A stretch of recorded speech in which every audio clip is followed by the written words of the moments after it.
Hi hello అందరికీ నమస్కారం. నేను మీ Priya Dasari. Welcome to I dream media. So recent టైమ్స్లో చూసుకున్నట్లయితే మనకి కోల్కతా వెస్ట్ బెంగాల్ రేప్ కేస్ అనేది చాలా ఎక్కువగా చూస్తున్నాము.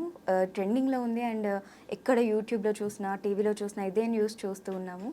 సో ఈ న్యూస్ పైన అసలు ఫ్యాక్ట్స్ ఏంటి, మిత్స్ ఏంటి అండ్ సొసైటీలో ఇటువంటివి ఎందుకు ఇంక్రీజ్ అవుతున్నాయి అండ్ ఇంక్రీజ్ అవుతున్నప్పటికీ కూడా ఎందుకు సరైన చట్టాలు రావట్లేదు, ఈ విషయాలపైన మాట్లాడడానికి మనతో అడ్వకేట్ ప్రమోద్ గారు ఉన్నారు. ఆయనతో మాట్లాడి మరిన్ని విషయాలు తెలుసుకుందాం. హాయ్ అండి. నమస్తే. సో రీసెంట్గా చూసుకున్నట్లే అంటే ఇది ఇప్పుడు ట్రెండింగ్లో ఉంది కాబట్టి దీని గురించి మాట్లాడుతున్నాం మనం. కోల్కతా వెస్ట్ బెంగాల్కి డాక్టర్ ట్రెండింగ్ అనలేము, కాకపోతే it's very sad incident. Yeah. So అంతకు ముందు కూడా చాలా ఇన్సిడెంట్స్ ఇలా జరుగుతూ వచ్చాయి, రేప్ ఇన్సిడెంట్స్. సో దీన్ని అసలు ఎలా చూడాలంటారు? సో యాక్చువల్గా ఫస్ట్ బేసిక్గా మాట్లాడాలంటే ఇది ఒక ఓన్లీ కల్కత్తా ఆర్ ఇది వెస్ట్ బెంగాల్ స్టేట్ గురించి మాట్లాడడం కాకుండా ఇది ఒక నేషనల్ ఇష్యూ లాగానే మనం ట్రీట్ చేయాల్సి వస్తుంది.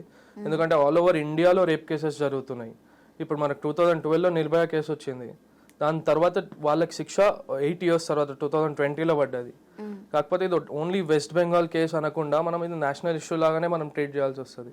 సో బేసిక్గా ఈ ఆర్జీకార్ కాలేజ్లో ఏదైతే ఇన్సిడెంట్ అయ్యిందో అది very sad incident and horrific incident. So మనకి సుప్రీంకోర్టు సుమోటో కేసు లాగా ఇది తీసుకున్నది. సో సుమోటో కేసు అంటే ఇప్పుడు మనకి డైరెక్ట్గా ఇప్పుడు ఎవరు అప్పీల్ చేసే అవసరం లేదు, పిటిషన్ చేసే అవసరం లేదు. కోర్టు వాళ్ళంతలో వాళ్ళే అది సుమోటో లాగా స్వీకరించేసింది కేసుని. సో ఫ్యాక్ట్స్ దగ్గరకు వస్తే ఫస్ట్ ఫ్యాక్ట్ ఏముంది అంటే వాళ్ళ పేరెంట్స్కి ఇది ఒక సూసైడ్ కేసు అన్నట్టు ఫస్ట్ చెప్పారు. అండ్ బాడీ కూడా ఆఫ్టర్ 3 hours ఇచ్చారు. అండ్ ఎఫ్ఐఆర్ కూడా మనకి ఈవినింగ్ వరకు ఎఫ్ఐఆర్ చేయలేదు.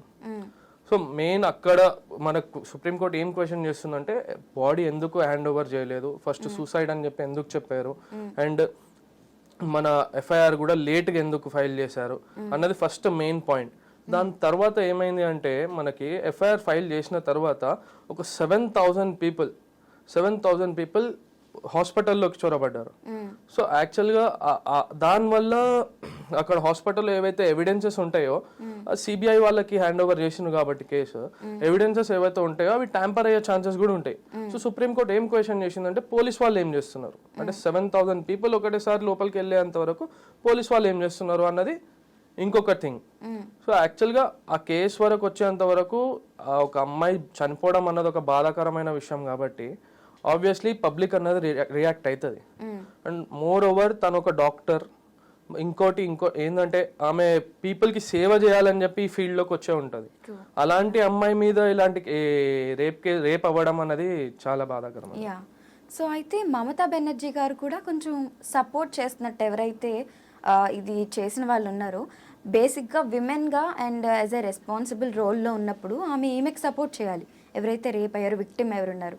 కానీ ఆమె సపోర్ట్ చేయకుండా రివర్స్ లో మాట్లాడారు, నెగటివ్ కామెంట్స్. మెన్ అని పక్కకు పెడితే ప్రతి ఒక్కరు సపోర్ట్ చేయాల్సింది విక్టిమ్ కే. ఉమెన్ మెన్ అని పక్కన అనేసి మరి వేరే వాళ్ళకి సపోర్ట్ చేయడం. సో వేరే వాళ్ళకి సపోర్ట్ చేసింది అన్నట్టు కాదు. ఇప్పుడు అక్కడ కూడా చాలా గొడవలు జరుగుతున్నాయి. సో ఇప్పుడు మొత్తం ఒకటేసారి అందరూ ఒకటేసారి పడిపోయేసరికి ఇప్పుడు 7,000 people జాయిన్ అయినరు అంటే అక్కడ లా అండ్ ఆర్డర్ ఇష్యూ కూడా వచ్చే ఉంటుంది. సో ఆబ్వియస్లీ ఆమె అది కూల్ చేయడానికి కొంచెం అంత ఎక్కువ కాలేదు అని చెప్పి కప్పిపుచ్చడానికే చూసుంటారు, కానీ ఎవ్వరు సపోర్ట్ చేయరు అనుకుంటున్నాను నేను. అంటే సో ఇంతకు ముందు పోర్ష్ ఇన్సిడెంట్ కూడా ఒకటి అయింది కదా పూణేలో, యాక్సిడెంట్ అయినప్పుడు. సో అప్పుడు కూడా ఏం జరిగిందంటే ఒక బిగ్ బిల్డర్కి సంబంధించిన వాళ్ళ అబ్బాయి అవ్వడం వల్ల కంపెనీ వాళ్ళే వచ్చి ఇది కంపెనీలో మ్యానుఫ్యాక్చరింగ్ డిఫాల్ట్ అనేసి చెప్పారు. సో ఇలాంటి పెద్ద పెద్ద ఇన్సిడెంట్స్ జరుగుతున్నప్పుడు ఆ ఇన్సిడెంట్ లో కూడా ఫస్ట్ డ్రైవర్ మీదకి నెట్టేసి డబ్బులు ఇచ్చి మేనేజ్ చేద్దామని చెప్పి అనుకుంటారు, కానీ అట్ ద ఎండ్ ఫ్యాక్ట్స్ అనేది బయటికి వస్తాయి. Yeah true. సో అయితే జనరల్గా మనం బయటకు వెళ్ళినప్పుడు ఒక హెల్మెట్ పెట్టుకోకపోతేనో లేకపోతే ఏదన్నా లైసెన్స్ లేకపోతే వెంటనే ఫైన్ చేస్తారు. సో వెంటనే మనకి యాక్షన్ అనేది తీసుకుంటారు కదా. సొసైటీలో ఇంత పెద్ద పెద్ద ఇన్సిడెంట్స్ జరుగుతున్నప్పుడు ఎందుకు యాక్షన్ అనేది ఇంత లేట్ అవుతుంది? సో మోర్ ఓవర్ ఏంటి అంటే no innocent should be punished. So ఆబ్వియస్గా అది కన్ఫర్మ్ అతనే అన్నది అని ప్రూవ్ అయ్యేంత వరకు పనిష్మెంట్ అన్నది జరగదు. అది మన కాన్స్టిట్యూషన్ అట్లుంది, ఇన్నోసెంట్ పనిష్ అవ్వద్దు. సో అందుకనే లేట్ అయినా సరే ఎవరైతే అక్యూజ్డ్ ఉన్నారో, ఎవరైతే నిజంగా తప్పు చేసిండ్రో వాళ్ళనే పనిష్ చేయాలి.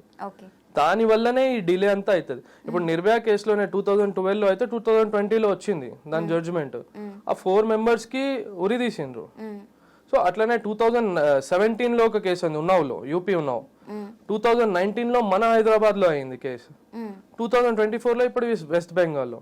సో అట్లని చెప్పి ఇప్పుడు 2012 అది నిర్భయ కేసు ఏదైతే ఉందో దాని లోపల ఒక మైనర్ ఉన్నాడు, తనకు ఉరేయలేదు. ఇప్పుడు తప్పు చేసింది మైనర్ అయినా సరే ఉరేయాలి అని చెప్పి మనం వాదించలేము కదా, మన కాన్స్టిట్యూషన్ అట్లుంది అంతే. అంటే కాన్స్టిట్యూషన్ తప్పుగా ఉంది అనుకోవచ్చా? తప్పుగా ఉందని కాదు, అదే చెప్తున్నా కదా, no innocent should be punished. Okay, I will agree with your words. కానీ ఇలా 2012 నుండి 20లోని 17 నుండి 25లో ఇలా జరిగినవి చాలా తక్కువ కేసెస్. బట్ చాలా మంది ఎస్కేప్ అయిపోతున్నారు మిడిల్లో. ఇప్పుడు ఒక ఇన్సిడెంట్ అయింది, 2 years ల్యాగ్ అయిపోద్ది, 2 years తర్వాత అందరూ మర్చిపోతారు. ఈ ప్రొటెస్ట్లు ఇవన్నీ చేస్తారు. అదే ఒకటి జనాలలో కూడా మార్పు ఏది వచ్చిందని చెప్పి నేను అనుకుంటున్నానంటే, 2012లో ఒక అమ్మాయి డ్రెస్ అట్లా వేసుకుంది, ఒక అమ్మాయి డ్రెస్ ఇట్లా వేసుకుంది, అందువల్ల రేప్ అయింది.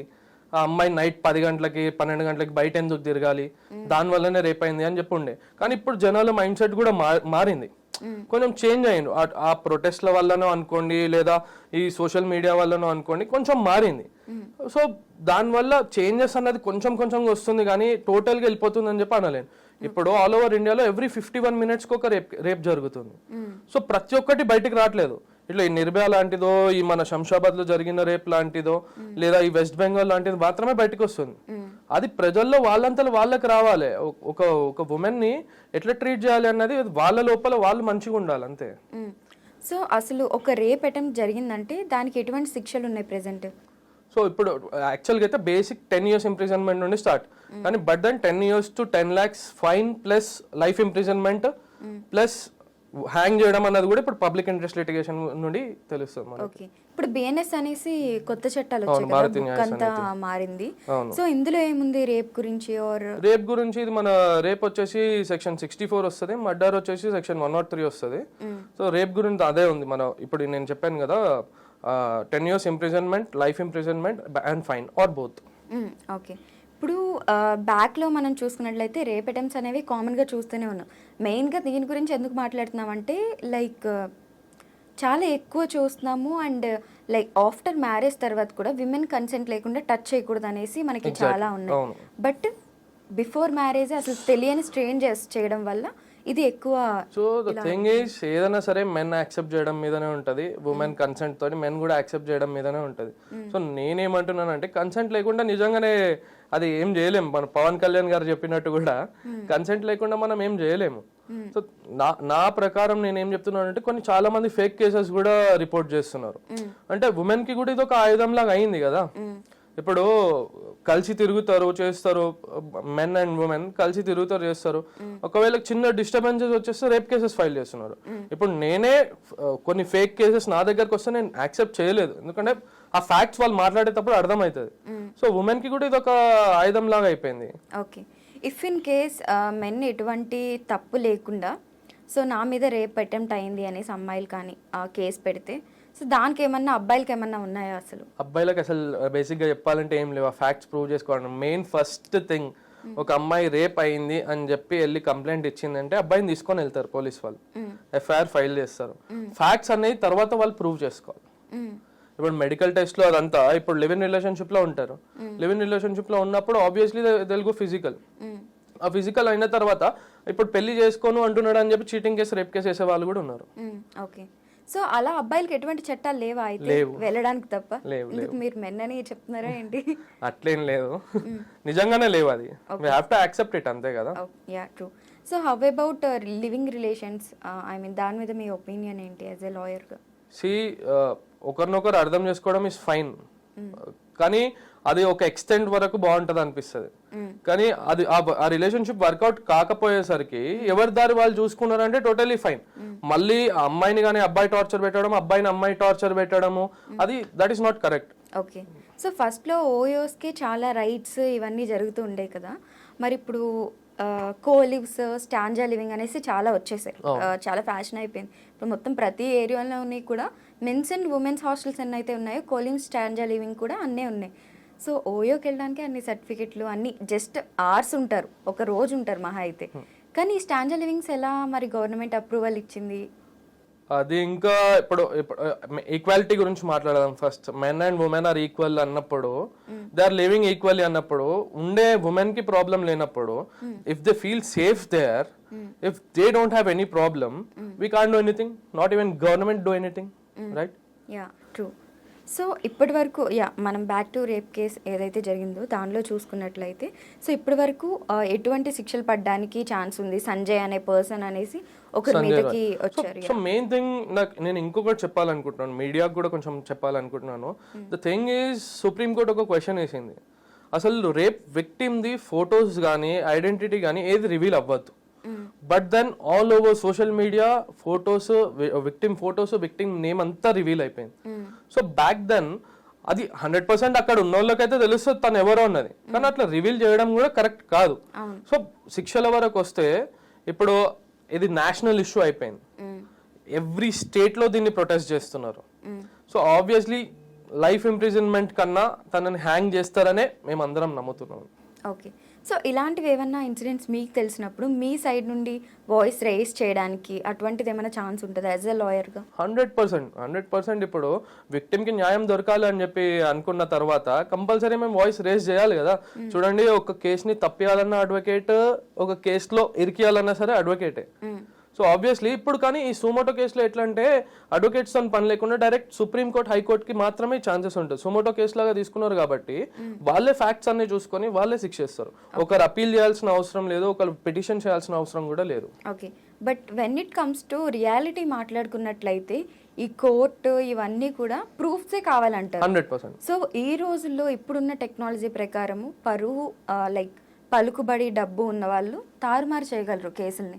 సో చాలా మంది తప్పించుకుంటారు ఈజీగా. What do you say? తప్పించుకుంటారు అంటే ఇంకా